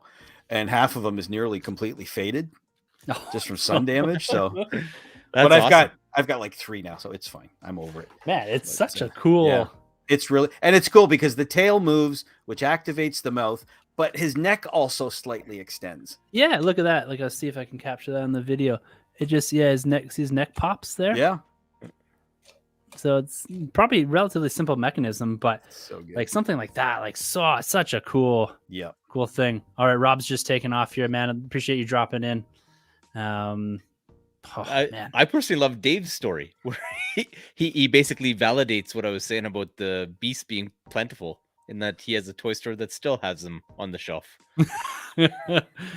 Man, everything was so plentiful. And speaking of which, he called it the Brontos, but got a Ronto here with the to go with my Jawas that I've still got here. So is this Jawa different, or is this? Let's get it open. Let's see. I'm gonna crack this guy open. But there were so many different little versions of that. I'm stealing this from Rebel Scum again. The height of the Jawa figure included with this set is in between the carded figures. Okay. So you now have 3 different versions of 3 different Jawa. Yeah. See, that is cool. Yeah. Like the fact that you're not just getting a repack on this. Yes, you do. There we go. There you go, Eric. Don't just keep it for some other guy to enjoy, man. Aaron, if you listen to that's Aaron from work. If you listen to the podcast, hi Aaron. Hi. I think you need to take yours out. I think you need to take it out. It's awesome. It's just like, again, another one that, when it came down, I was talking about the Bantha there, the choice. It was the Ronto, the Dewback, or the Bantha. Mm-hmm. And I think at the time, honestly, I think I made the right choice. Just checking, the Bantha retailed for $30. Let's see, the Dewback was $15. So yeah, you paid for the $15 for the Ronto. So you paid for that Bantha. Yeah. Yeah, so did I back in the day. Yeah. It's funny though, because I have a big pile of Jawa figures, and most of them Power of the Force. And I have to think, after this long, I probably got a bunch of that version of the figure from the Ronto, just loose, sort of in bins at cons or at comic stores. Just kind of chucked in there, especially with them being so plentiful. Yeah, yeah. So if you need one, Dave can probably hook you up with one. If you need another Jawa, mid-sized Jawa. It's it's a fun, and they talk about like the special editions were done to test and see if they could do what became the prequels. George saw Jurassic Park and was like, okay, let's do this. And the Ronto and the Dewback is George going, put the dinosaur software in and let's make a Star Wars dinosaur. But end result is this is pretty freaking cool. Different paint app on them, right? Different paint app. Still's got the window head. Yep. So the one on the right here. Dark Side Power. Yeah, Dark Side Power right there. So yeah, and then the size that says that. So yeah, it's slightly smaller. Definitely, that's cool, man. I'm so happy that they gave it a you open 2 things and you get 3 different figures from 2. 3 different Jawas. 2 Let's get this packages. Ronto out of here. Bet you never thought 30 you were going to be years. troop building Jawas. Here we are.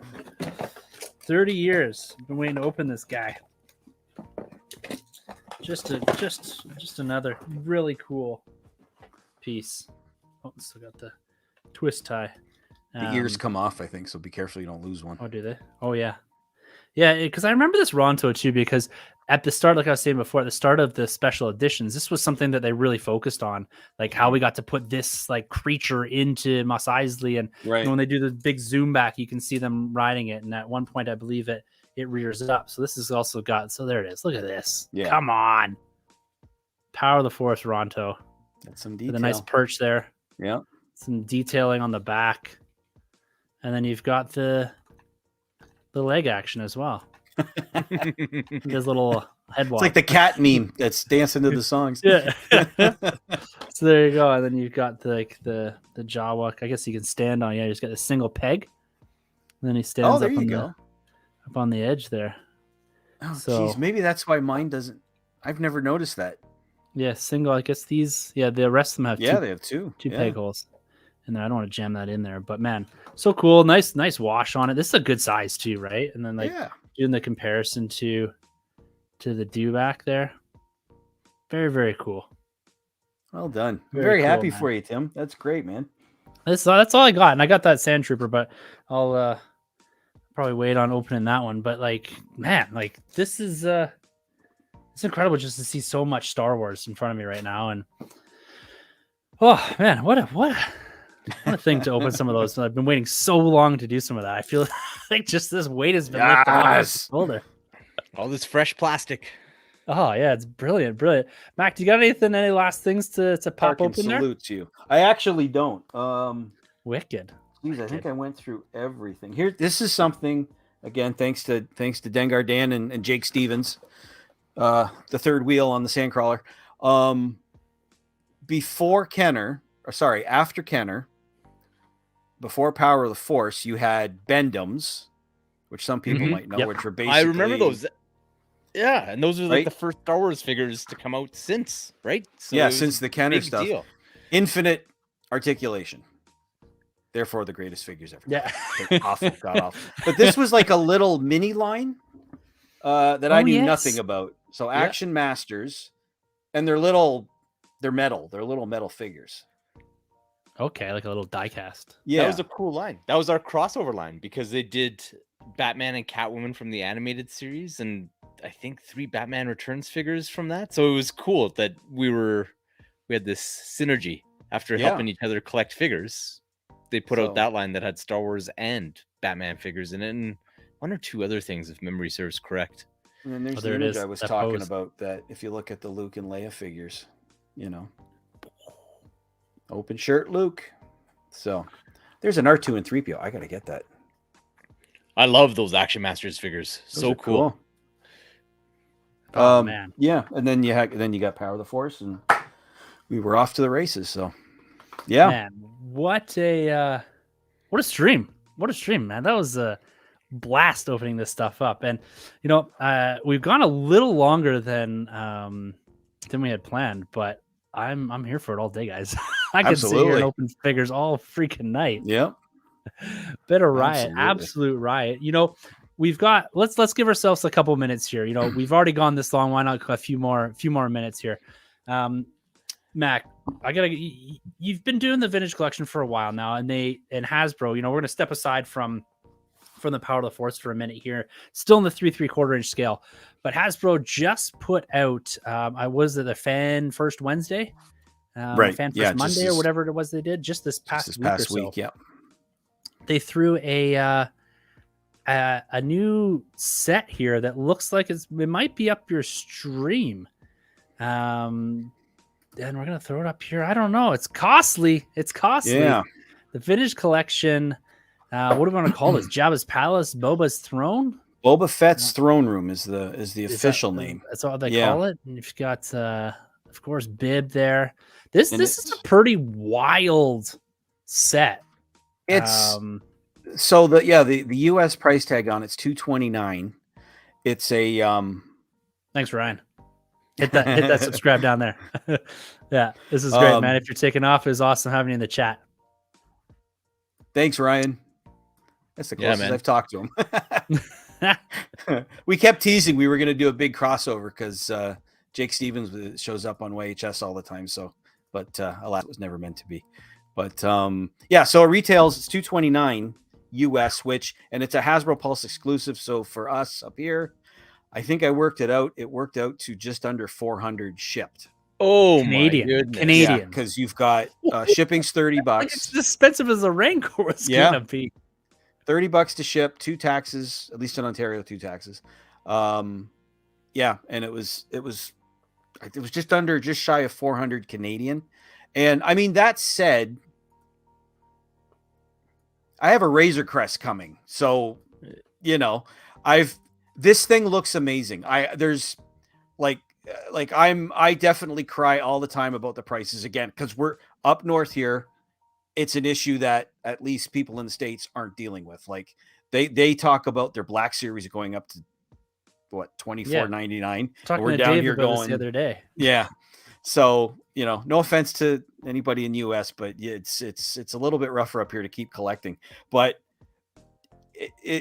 this is what collectors have been clamoring for forever. Like, give us a playset that's all inclusive, has some fun features, and comes with a buttload of accessories. Look at the accessories here up on the screen, man. It's just like 15 cups.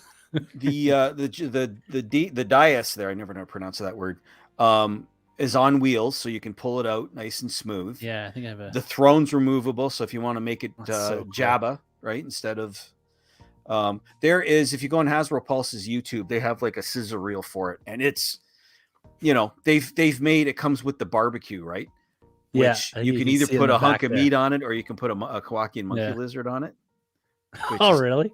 And they've added sort of features where it allows light to get into it, so the flames appear to glow. On the back there, if you see those, right, those hash marks along the back of it, that's created by sort of venting over top, and you put a light through it. It's just beautiful. And the thing, and actually, I would really like to get it. I have to consider the price. So cool. Yeah. If I can come up, I'm sort of if I can figure out a way to do it, I'll get it. I don't see any downside to the set, except, so for someone like me, I looked at that, and my second thought after, oh my God, was, okay, so the Haunted Carbonite wall that came out a couple years ago, will that fit in with this? Yes, off to the side a little bit. Right, because one thing a lot of collectors want is that they've been asking for is like modular. Yeah, where you can build. Give me a Death Star where I keep adding hallways and features. It's cool. So, and this thing is big enough that honestly, look up the measurements before you decide, because it's huge. It's really, really big. I don't know if it would fit on a standard IKEA Billy shelf. Well, there's your scale. Like, these are 3 3/4 inch figures that are on here, right? If you go on Instagram and look up Mr. Stevie, and that's Steve Evans, who is he's in charge of the Marvel line, I believe. And he used to be in charge of Star Wars, and he's got a great Instagram. And he actually did a graphic up with measurements and compared it to, because we got a Jabba the Hutt on his throne, years ago. And people are asking, will it fit? Because I already have, and apparently it will. Yeah. But it's really big. But what I like for someone like me, where I'm like, well, the only problem is there room for me to expand it, which would be a negative for me. If you're the type of person that you're looking to put together a display, this is a perfect way to do like the class photo. Yeah. Yes. Right. So you get all your Jabba's palace, all the creepy creatures and Rees and everybody else. And if you just want to line them up, look how kick-ass they're going to look on something. It's a stage, it's literally a stage. It's a hell of a set, man. Yeah. It is. Somebody said the price is killer for us up here specifically, but does it come with the Bib Fortuna? Yes. That's the exclusive figure. Yeah. Yeah. That's pretty cool. The only way getting that guy. Big old bip. Bip. He looks very similar. Like I was saying, man, he looks really similar to the Power of the Force one. If we're gonna bring it full circle here, I got that extra layer of chin. Yep. Extra few chins there. Yep. But all the accessories, you know. Yeah, it's an absolutely wild set, and it's cool to see that they're doing stuff like this. But yeah, the cost is killer. So, you know, I'm assuming this thing's probably got like a 2-year like line on it, like year at least till it comes out. It's 2 years. I think it's 2 years. Yeah, 2020. It's bring the link up again. Rub those, pinch those pennies, save those few dollars. You know, I mean, they don't charge you till it ships, so money. you got lots of time to get it, right? Just 2023. 2023. All right, so you got about a year and a half probably. Yeah, it looks like wait September on that one, but so. Yeah, heck, you know, it's something. There's the modern, you know, stepping into it, the detail and the difference. Yeah. But at the same time, for $400, you could probably buy my whole room's worth of the Power of the Force. Yeah, you're nearly to the Razor Crest at that point, you know. So yeah, well, that's what, you know. Ian had just brought this up too. You know, but you can get a hot toy Boba on his throne for just a tad more than you're getting on that. But and you know, I think Dave's really got it sorted out here. Future Max Pro, 100%. Like it's Dave, 18 months. I have cried about pricing for just forever, like because of the way I display things. Like the off-world Jawa from the Mandalorian, it's taken, how long has it been out for? Has it been out for a year, 8 months, 9 months? I don't know. I have 3 of them. Like I should have 10 of them. I can't spend $20 on a flipping, you know, army of Jawas. So, but something like this though, see, there you go. I'll just paint a couple of those. But like you're talking to my buddy Brandon. He's the one that kind of put this thought in my head, because I automatically go to, is it too expensive? You know, like it's almost, on the one hand, it's almost like what you pay for like custom 3D printed stuff, right? Mm-hmm. And then, but if you look at the way they're pricing their play sets, and again, for US prices, you know, $50-$60 sort of is the going rate for the Tantive 4 or the other Jabba set. What am I? Carbon Freeze. So if you kind of, that's for one set, and if you kind of add them all up, you're kind of creeping up to that $229. It's all too expensive. But if you kind of break it down that way, and I just think it's one of those things where all those other sets I just mentioned all have their issues. Mm-hmm. As good as they look, they also have limitations that drive you up a flipping wall. But this thing just looks killer, you know. Oh, it's crazy what they're able to do right now at this scale, you know. And I know they're pushing the limits a bit on the big scale, the 6-inch scale and all that. But there is something to say about being able to do a play set like this. That you know, you look at it and, you know, as a kid, like, holy man, like imagine being 10 years old with that. Yep, 100%. Yep. The time you could have with it. So they're doing stuff, you know. I know that, you know, as a community, we're kind of looking at these things and we're saying, heck, you know, it's starting to get real expensive. But, you know, I would say that in part, you know, if we're going to look at silver lining it all, it's what's led me to the Power of the Force. Yeah. There's always lines like this to go back to. And I don't know. I don't know if these figures will be forever like this. Will they forever be on the pegs the way they are? 30th anniversary, a lot of nostalgia coming back for guys like us. Right. People starting to chip away at these, maybe pivoting back to this older line. And so it's something to think about there, guys. You know, I'm gonna seed this for you. You know, maybe you can come on to the Power of the Force for a little bit, take a little break from the Black Series or whatever, and have some fun with the Power of the Force. Going and picking these up for $5 at a flea market where you kind of don't even really blink at it. So take a walk on the green side. Yes. Or the orange side. I love it. I love it, Mac. You know, it's been an absolute pleasure having you here, man. We got to do this again. Yeah. Maybe step into the Phantom Menace or something like that. We're gonna have some fun opening some figs and talking. And I appreciate you jumping on the mic here. Well, before we sign off, why don't you let people know where they can find you now? You know, you're posting stuff on social still and still doing the Star Wars thing. Yeah, pretty much Twitter or Instagram, at Mike Tarkin for both accounts. It's mainly Star Wars with a hint of Canadian content.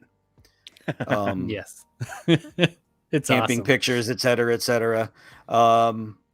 That's pretty much it. I feel, because I'm an old man, that I'll eventually think websites do work, which was which we were talking before we started. The main motivation for sort of shutting down the Sandcrawler website after we shut down the show was just that these kids and their TikToks, they just, But I'm already just talking to you guys tonight. I'm already missing like being able to say, here's a link if you want to check out my room. So who knows? Maybe we'll get something simple up online. But yeah, in the meantime, Mike Tarkin, Twitter and Instagram, happy to bring some toy fun into your life. I try to keep it light. So, but I really appreciate you guys having me on. This was fantastic. No, it's great. And for those that have been with us, and for those that are new to the channel, you guys, we're doing all kinds of toy stuff on here. We've really expanded the depth and breadth of what we do on YouTube over the past 3 or 4 months here with some toy room tours, some unboxings. Ian's, who's online here, is part of the Nerd Room, and he's been doing some great unboxing. Carlos has been taking care of the McFarlane space for us. And so we've had so much fun building out this content, and we want to continue to push on the toy avenue here. Our podcast, The Nerd Room, every single Thursday, we talk Star Wars, Marvel, DC, and beyond. And that is more of our news and reviews outlet. This here is our toy outlet. We love the visual medium that this presents us with and allows us to be a bit more dynamic and showing you guys what we're talking about each and every week. And of course, you guys know where to find us: Twitter, Instagram, at the NerdRM. You got Carlos is up on the screen here, Canadian Caped Crusader. And just come in and hang out with us. It's been a blast tonight. And Carlos, man, I appreciate you jumping on here and providing us with some of that commentary around hunting these things out and having some fun with us. Yeah, man, it was my pleasure. Thanks for the nudge to join. And you know what? If I wasn't here, then people wouldn't know about dark side power. So that's right, man. There you go. Dark side power. There it is. All right, everyone. Again, we appreciate you hanging out in the chats and hanging out on a Saturday night with us, talking some Star Wars and Power of the Force. So, like I said, make sure to give us a subscribe, a like, and get out there and get some Power of the Force, if nothing else. But enjoy your Star Wars collecting, enjoy your collecting in general. Have a fun and safe rest of your weekend, and we'll be talking to you guys very soon here on YouTube, and of course next Thursday on the Nerd Room podcast. Everyone have a wonderful evening. Talk to you soon. Good night. See ya.